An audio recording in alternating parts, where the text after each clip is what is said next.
तो स्टूडेंट्स चलिए आज मैं एनसीईआरटी बुक स्टार्ट करने जा रहा हूँ। उसमें भी त्रिकोणमिति है प्रश्नावली 8.1 का, जो आप अपने आगे में भी मैथ उल्टा के देख लीजिए। आप लोग भी अपने आगे में मैथ उल्टा के रख लीजिए। और मैं आज से स्टार्ट करने जा रहा हूँ एनसीईआरटी की मैथ, क्योंकि आप लोगों की एग्ज़ाम भी नज़दीक आ चुकी हैं। तो एनसीईआरटी की मैथ की प्रैक्टिस करना बहुत ज़रूरी है, बहुत ज़रूरी है। तो त्रिकोणमिति के प्रश्नावली 8.1 को हम बनाने जा रहे हैं। अब मेरे चैनल को सब्सक्राइब, लाइक, शेयर ज़रूर कर दीजिएगा, बेल घंटी ज़रूर दबाइएगा। चैनल का नाम है मिनर्वा क्लासेस विथ मैथ्स। पर जाके आप बहुत सारे वीडियो देख सकते हैं, क्योंकि हमने बहुत सारे वीडियो बना के भी अपलोड कर चुके हैं। और वैसे भी त्रिकोणमिति का जो फार्मूला है, वो फार्मूलाज को वॉल्यूम 1 करके हमने अपलोड किए हुए हैं। तो सारे सूत्र आप याद करना चाहते हैं तो वॉल्यूम 1 में जाके देख सकते हैं। तो लीजिए चलते हैं, स्टार्ट करते हैं। 1 नंबर सवाल से स्टार्ट करते हैं। लिखा हुआ है कि त्रिभुज ए बी सी में जिसका कोण बी समकोण है, ए बी बराबर 24 सेमी और बी सी बराबर 7 सेमी है, निम्नलिखित का मान ज्ञात कीजिए। निम्नलिखित का मतलब यहाँ ऑप्शन में दे दिया गया है sign A, cos A, sign सी और कॉस सी। तो चलिए हम एक समकोण त्रिभुज बनाते हैं बी समकोण लेते हुए। ओके, चलिए स्टूडेंट 1 नंबर का स्टार्ट सवाल कर रहे हैं। सबसे पहले आप क्या करिए, तो एक समकोण त्रिभुज बना लिए, बी समकोण को बना लीजिए। एक समकोण त्रिभुज मैंने बना लिया। बी समकोण, समकोण तो यहाँ बन रहा है ना, तो यहाँ लिख दीजिए आप बी लिख दीजिए। और ए कहीं भी लिख सकते हैं, ए हम यहाँ लिख सकते हैं, सी यहाँ लिख सकते हैं। चाहे आप ए को यहाँ भी लिख सकते हैं, सी को यहाँ लिख सकते हैं, कहीं भी लिख सकते हैं, कोई इसमें दिक्कत की बात नहीं है। तो आपके सवाल में लिखना है क्या, लिखेंगे समकोण त्रिभुज, समकोण त्रिभुज ए बी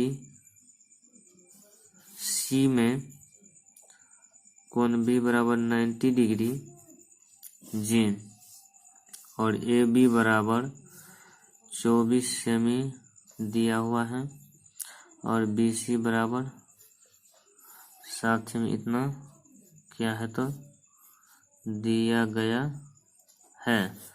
अब आप लोग भी अपने आगे मैथ उल्टा के देखते रहिए, बनाने जा रहा हूँ, ठीक है। तो ए बी कितना हो गया, ये 24 हो गया और बी सी 7 हो गया, यानी कि ये छोटा लग रहा है ना चित्र में देखने में ना, तो ये क्या होना चाहिए, बड़ा, ये छोटा होना चाहिए और ये बड़ा होना चाहिए। तो चलिए हम इस फिगर को थोड़ा कट कर देते हैं, क्योंकि ये थोड़ा गलत लग रहा है। तो ऐसे करके मान के हिसाब से, आप मान के हिसाब से देखिए, हम जो है यहाँ पर फिर से एक बार बनाते हैं। ये रहा, छोटा कर दिया और ये इसको कर दो भाई। यहाँ पे ये क्या हो गया, बी समकोण हो गया, यहाँ बी समकोण हो गया। यहाँ पर हम ए लेते हैं, ठीक है, और यहाँ सी लेते हैं। तो अब ये ए बी हो गया, क्योंकि यहाँ पर ए बी आपका मान कितना है, 24 सेमी दिया हुआ, ज़्यादा है तो 24 सेमी लिख दीजिए। और बी सी क्या है, 7 सेमी दिया हुआ। क्या, तो अब देखिए यहाँ पर ये ए बी का जो मान दिया है, बी सी का मान दिया, तो ये लंब हो गया, क्या हो गया, कर्ण हो गया। तो यहाँ पर लिख लीजिए आप क्या, लंब बराबर 24 सेमी और क्या है, और आधार बराबर 7 सेमी, ठीक है। तो कर्ण का मान बराबर वाट, कर्ण का मान निकालना है, ठीक है। तो कर्ण का मान निकालना है, तो कर्ण का सूत्र लगा दीजिए। कर्ण बराबर सूत्र क्या, तो रूट अंडर लंब का स्क्वायर प्लस आधार का स्क्वायर होगा। तो लंब का स्क्वायर कितना है, 24 का स्क्वायर और प्लस आधार कितना, 7 का स्क्वायर कर दीजिए। 24 संग कितना हो जाएगा, तो चलो मैंने यहाँ पे गुना करके देख लिया, 576 होता है। 24 को गुना करेंगे तो 576 और प्लस 7 7 49 होता है।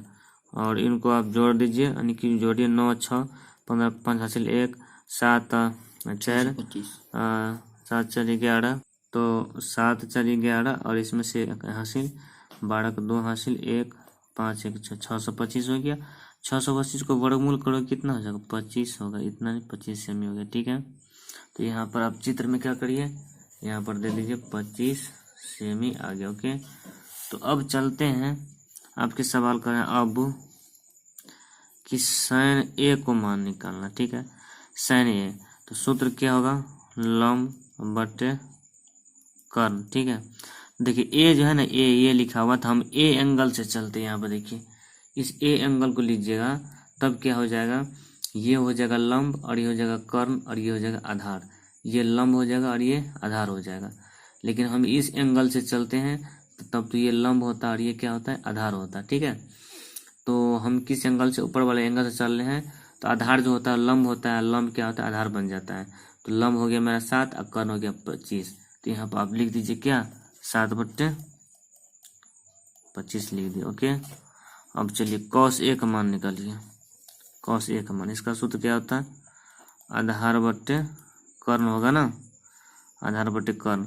तो चलिए इसमें आधार कौन हो गया, यदि आप ए एंगल से चलते हैं तो आधार हो गया ये और कर्ण हो गया ये। ठीक है, तो आधार हो गया नहीं आधार सॉरी ये हो गया 24 हो गया और ये हो गया लंब, ये हो गया आधार, क्योंकि हम इस एंगल से चल रहे ना। तो 24 हो गया क्या, आधार और कर्ण, तो 24/25। चलिए यहाँ पे आप लिख दीजिए, पुट कर दीजिए 24 कितना 25। ठीक है, तो आपको 1 नंबर का था, 1 नंबर ऑप्शन में इसका आंसर ये आ गया। ओके, चलिए अब दूसरा नंबर के देखने क्या, अब साइन सी निकालना। ठीक है, साइन सी, तो इसका भी सूत्र क्या लगाएंगे, लंब बटा क्या, कर्ण बनाएंगे, लंब बटा कर्ण। ठीक है, तो चलिए हम सी एंगल से जा रहे हैं, मतलब सी कोण से जा रहे हैं, तो सी कोण को यहाँ ध्यान रखना है। यदि यहाँ पे आप इस एंगल से आप जा रहे हैं तो क्या होता है, लंब ये होता है और आधार ये होता है, ये लंब और ये आधार, इस कोण से चलते हैं। ठीक है, तो क्या हो जाता है, साइन सी का लंब बटे कर्ण यानी 24/25 हो जाएगा। तो यहाँ पे आप भर दीजिए कितना, 24/25 भर दीजिए। अब चलिए cos सी का निकालिए, cos सी, तो इसका भी सूत्र क्या हो जाएगा, आधार बट्टे कर्ण हो जाएगा। ठीक है, तो चलिए कौन एंगल सी से चलते हैं, चित्र में देखते हैं कि एंगल सी से आधार कौन होता है, आधार हो जाएगा ये बीसी हो जाएगा, कर्ण ये हो जाएगा 7/25 हो जाएगा।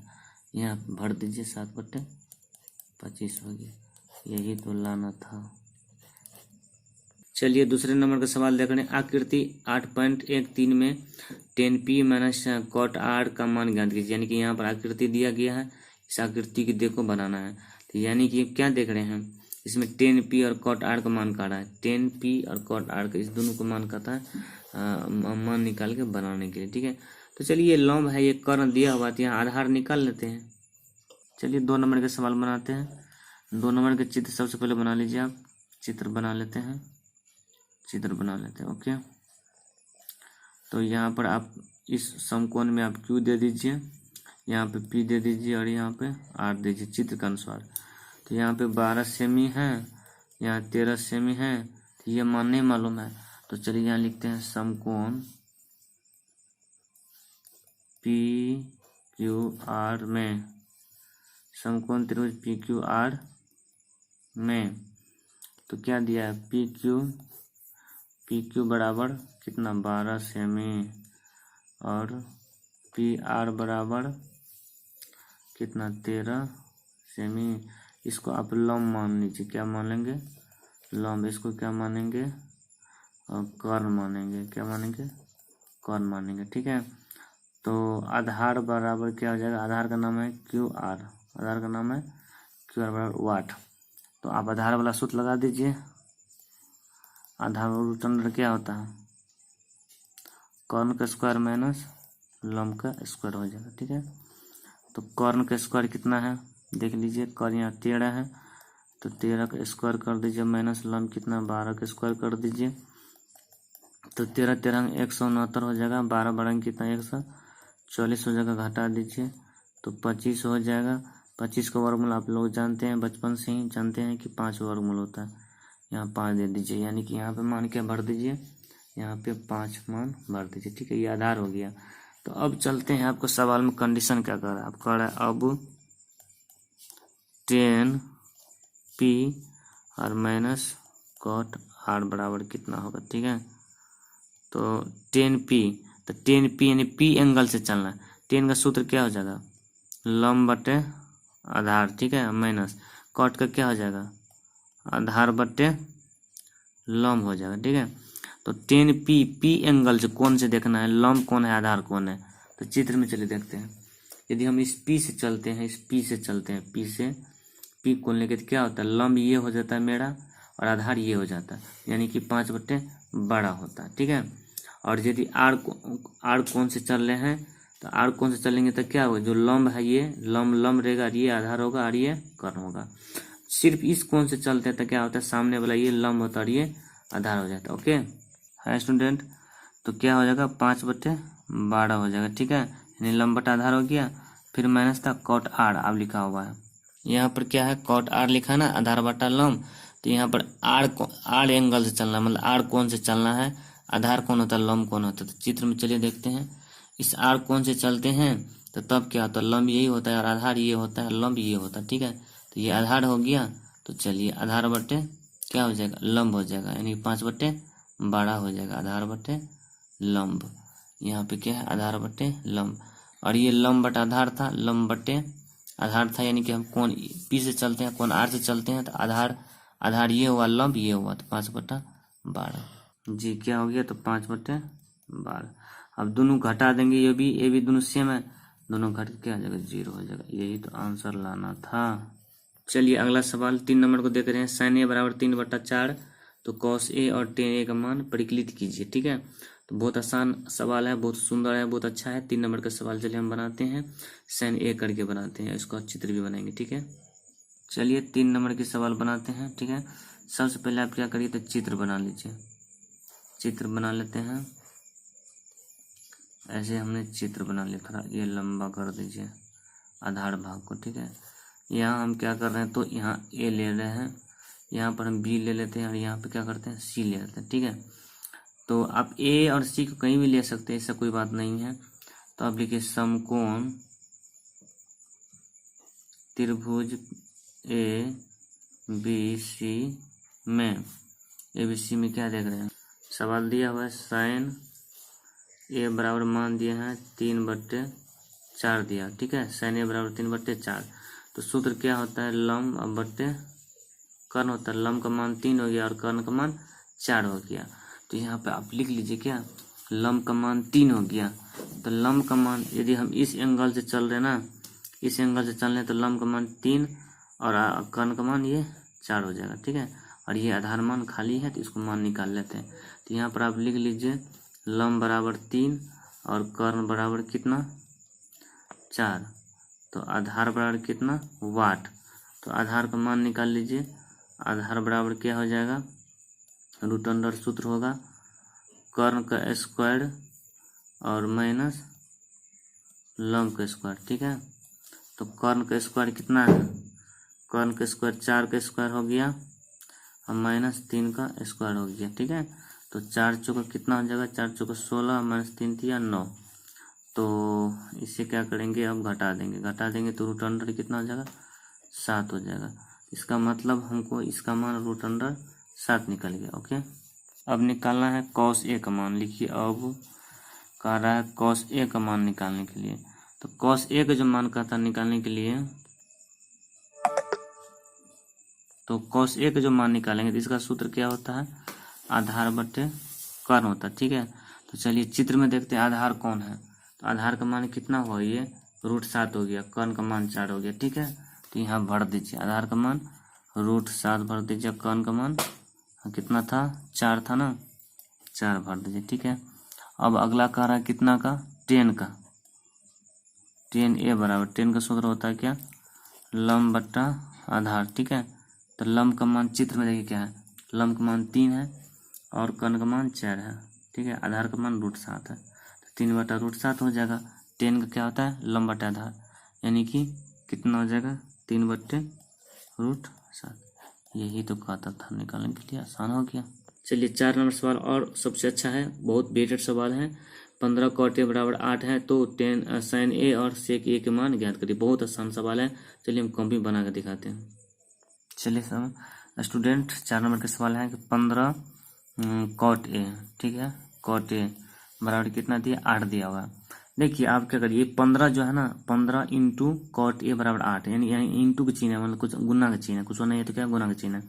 तो हम यदि यहाँ पर हम cot a लिखते हैं तो क्या होता है, 8 के बट्टे ये 15 को हम बराबर के इससे लेंगे तो बट्टा में आ जाएगा, 8 बट्टे कितना हो जाएगा, 15 हो जाएगा। तो आप बताइए कॉट का सूत्र क्या हो जाएगा, कॉट का सूत्र हम लिख सकते हैं ना, आधार बटे लंब लिख सकते हैं ना। तो आधार का मान 8 हो गया और लंब का मान कितना हो गया, ये 15 हो गया। ठीक है, तो एक आप समकोण त्रिभुज बना लीजिए आसानी से। पहले एक समकोण त्रिभुज बना लिया, समकोण त्रिभुज बना लीजिए, समकोण त्रिभुज बना लीजिए। ठीक है, इसको थोड़ा छोटा करके बना ही रहे हैं, इसको छोटा करके, क्योंकि हमने क्या कर रहे हैं, आधार का मान 8 होना, यानी यहाँ पर हम ए ले रहे हैं और यहाँ क्या बी ले रहे हैं, यहाँ सी, मतलब कहीं पर भी आप ए और सी को ले सकते हैं, इसका कोई बात नहीं है। तो यहाँ देखिए आधार का मान 8 है, तो आधार ये हो गया, ये आधार, क्योंकि हम इस किस एंगल से चल रहे हैं, इस एंगल से चलेंगे तो आधार होगा ना। चलिए हम चेंज कर देते हैं, ये यहाँ पर दे दीजिए और यहाँ पर सी को दे दीजिए। ठीक है, यहाँ पे किसका दे दीजिए, सी का दे दीजिए। ठीक है, यहाँ पे ए पे, तो इस एंगल से यदि हम चल रहे हैं तब क्या हो रहा है, ये आधार होगा और ये लंब होगा। तो आधार का मान 8 और लंब का मान 15 हो गया। ठीक है, और ये कर्ण मान निकाल लेना है। तो यहाँ पे लिख लीजिए स्पष्ट में, लंब बराबर हो गया आपको कितना, तो लंब हो गया 15 हो गया और आधार कितना हो गया, 8 हो गया। तो कर्ण बराबर क्या हो जाएगा, 8 हो जाएगा। तो कर्ण बराबर सूत्र क्या हो जाएगा, रूट अंडर लंब का स्क्वायर और प्लस आधार का स्क्वायर। ठीक है, तो लंब का स्क्वायर मतलब 15 का स्क्वायर हो जाएगा प्लस 8 का स्क्वायर हो जाएगा। तो क्या हो जाएगा, 15 15 200, 25 प्लस 88 64 हो गया। तो आगे जोड़ के क्या हो जाएगा, 5 4 9 6 2 8 289, 289 का वर्गमूल कितना होता है, 17 होता है। ठीक है, तो यहाँ पर आप मान भर दीजिए, ये 17 हो गया। ठीक है, तो अब चलते हैं, यहाँ पे लिखिए अब किसका मान पता निकालने के लिए, अब कह रहा है आपको साइन ए और सेक ए का। ठीक है, तो साइन ए का मान, तो लंब बटा कर्ण होता है, आप सूत्र याद किए हो गए। तो साइन ए, तो ए एंगल से चल रहे हैं इस एंगल से, तो लंब हो गया कर्ण हो गया, तो कितना हो जाएगा 15/17। अब चलिए सेक ए, तो सेक का सूत्र क्या होता है, सेक यानी कि कॉस को उल्टा कर देगा, सेक हो जाएगा। तो यानी कि कर्ण बटा कितना हो जाएगा, आधार हो जाएगा। तो इसमें देखिए कर्ण का मान कितना हो गया 17, आधार का मान 8 हो गया। तो यहाँ लिख दीजिए 17/8, यानी कि यही तो हो गया आंसर। चलिए स्टूडेंट, अब 5 नंबर के सवाल को देख रहे हैं। सेक थीटा बराबर 13/12 दिया हो तो अन्य सभी त्रिकोणमितीय अनुपात परिकलित कीजिए। यानी कि चलो 6 त्रिकोणमितीय अनुपात में आपको एगो का सेक का मान दे दिया है, 5 को निकालना है। ठीक है, तो सेक थीटा 13/12 है। चलिए हम चित्र बना के बनाना स्टार्ट करते हैं। चलिए स्टूडेंट, 5 नंबर के सवाल बनाने जा रहे हैं। 5 नंबर के सवाल में क्या लिखा हुआ है, सेक थीटा बराबर कितना दिया हुआ है, 13/12। ठीक है, तो सेक का सूत्र क्या होता है, कर्ण, और क्या होता है, आधार होता है। ठीक है, तो कर्ण का मान हो गया 13 और आधार का मान हो गया 12। तो चलिए आप एक क्या करिए, समकोण त्रिभुज को सबसे पहले क्रिएट कर लीजिए, यानी बना लीजिए। चलो भाई हम बना लेते हैं, और ये थोड़ा बड़ा कर दो। ओके ओके, यहाँ पर आप इसको ए दे दीजिए, यहाँ पर बी दे दीजिए और यहाँ पर सी दे दीजिए। यानी कि कर्ण का मान 13 दिए, 13 हो गया, आधार का मान 12 दिए, 12 हो गया। और ये लंब का मान नहीं मालूम है तो इसको निकाल लेते। चलिए तो लिख लेते हैं, समकोण त्रिभुज ए बी सी में क्या दिया हुआ है, ए सी बराबर यानी 13, यानी इसका मान क्या हो गया, कर्ण हो गया, क्या हो गया, कर्ण हो गया। और आधार कितना हो गया, बी सी कितना हो गया, 12 हो गया। तो लंब ए बी का मान, लंब बराबर क्या हो जाएगा, 8 हो जाएगा। ठीक है, तो लंब का मान हो गया, तो लंब का मान आप निकाल लीजिए आराम से, आसानी से निकाल लीजिए। सूत्र लगा दीजिए पाइथागोरस का, कर्ण स्क्वायर माइनस आधार का स्क्वायर लगा दीजिए। तो रूट अंडर क्या हो जाएगा, 13 का स्क्वायर माइनस 12 का स्क्वायर हो जाएगा, ये 13 है। तो 13 13 कितना होता है, 169 और माइनस 12 12 144, दोनों घट के क्या हो जाएगा, 25 हो जाएगा। 25 का वर्गमूल 5 होता है। तो यहाँ पर ये 5 हो गया, यानी कि ये लंबा हो गया और ये छोटा हो गया। चित्र तो गड़बड़ लग रहा है, लेकिन आप लोग सही कर लीजिएगा, इसको छोटा कर लीजिएगा, उसको बड़ा कर लीजिएगा। ठीक है, पहले हमने चित्र ही बना दिया, इसे थोड़ा कहीं गड़बड़ हो गया। ये छोटा होना चाहिए और ये भुजा बड़ा होना चाहिए। ठीक है, बना लीजिएगा आप लोग होशियारी से कॉपी में। ओके, जो है ना ये सभी त्रिकोणमितीय अनुपात को कहता है मान निकालने के लिए, तो सबसे पहले हम साइन थीटा का निकालते हैं। तो साइन थीटा का सूत्र क्या हो जाएगा, लंब बटे क्या हो जाएगा, कर्ण हो जाएगा। ठीक है, तो चलिए चित्र में देखते हैं लंब कौन सा मान हो गया। यहाँ पे हम थीटा लेते हैं ना, यहाँ क्या लेते हैं, थीटा लेते हैं। तो लंब हो गया क्या 5 और कर्ण हो गया 13। तो यहाँ लिख दीजिए 5/13, आसान हो गया। चलिए अब देते हैं कॉस थीटा को। कॉस थीटा का सूत्र होता है क्या, आधार बटे कर्ण होता, ठीक है। तो आधार बटे कर्ण, तो चित्र में देखिए आधार कौन हो गया, आधार हो गया 12 और कर्ण हो गया 13। तो यहाँ लिख दीजिए 12/13। चलिए इसके बाद टेन थीटा को निकालिए। टेन थीटा का सूत्र क्या होता है, लंब बटे आधार होता है, ठीक है। तो चलिए चित्र में देखते हैं। लंब क्या हो गया 5 और आधार हो गया 12 हो गया, ठीक है, 5/12। यहाँ लिख दीजिए 5/12 हो गया। उसके बाद अब किसका मान देखेंगे, कौशिक का। कौशिक थीटा का सूत्र क्या हो जाएगा, उल्टा साइन को उल्टा कर्ण बटे लंब हो जाएगा। तो चलिए चित्र में देखते हैं कर्ण क्या होता है, कर्ण का मान 13 है, लंब का मान कितना है, कर्ण का मान 13, लंब का मान 5 है। 13/5 लिख दीजिए 13/5। अब किसका है लास्ट में, कॉट थीटा का। कॉट थीटा का क्या हो जाएगा, कर्ण और बटे आधार हो जाएगा, ठीक है। तो कर्ण का मान कितना है 13, आधार का मान 12, 13/12। यही तो हो गया आंसर। ओके स्टूडेंट, चलिए आज हमने 5 नंबर तक ही सवाल बना पाए हैं, 5 नंबर तक सवाल बना दिए हैं। 6 नंबर के अगला वीडियो आप देखिएगा। तो ये वॉल्यूम 1 मानिए एनसीईआरटी का 1 है, और अगला वॉल्यूम दूसरा आएगा एनसीईआरटी के लिए। तो ये 6 नंबर से सवाल स्टार्ट होगा। तो हम रोज वीडियो बनाकर अपलोड कर रहे हैं। आप लोग Minerva classes with math channel पर जाके मेरे चैनल को सब्सक्राइब, लाइक, शेयर जरूर कर दीजिएगा, और बेल घंटी जरूर दबा दीजिएगा, ताकि क्या होगा, हम रोज वीडियो अपलोड कर रहे हैं तो आप लोगों के पास नोटिफिकेशन पहुंचे और आप लोग ऑनलाइन पढ़ सके। Okay, thank you, good bye students. काफ़ी मेहनत करिए और मेहनत करके ही रंग लाइए। ओके, अच्छे मार्क्स लाइए। थैंक यू, धन्यवाद।